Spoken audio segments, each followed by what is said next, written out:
So Ajala and I always talk about the fact that we tell our stories through our blood and our bone. When they were in the bellies of those slaving vessels, at some point they had to reckon with the reality that the world as they knew it would never be again. Seeing my own family's name in the slave registry is one of the most powerful experiences I've ever had. I said to him, "Let's go on the ship." And he went, "I know how that is." My father comes out of the courtroom and someone yells, "What's the verdict?" And my dad doesn't say a word, he just does this. And the first Molotov cocktail went off 30 seconds later. Now, Sally Bassett is a national hero. She's not officially, but she is to me.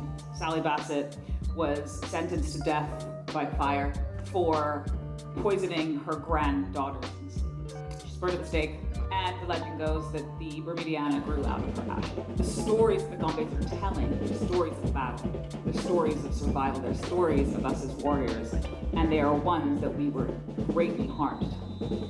My husband and I can get into a little argument. That never happens.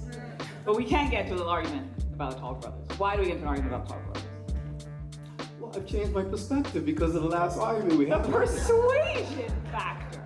The biggest lie in Bermuda is that slavery was somehow benign here. We don't want to talk about it.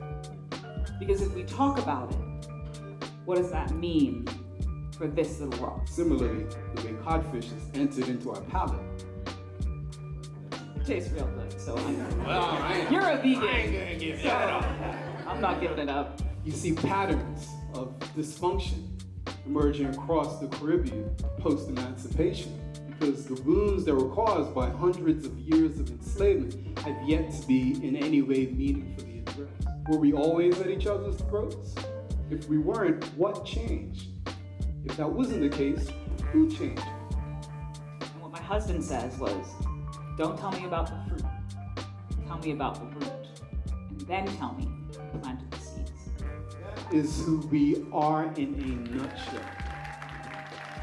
We are still here.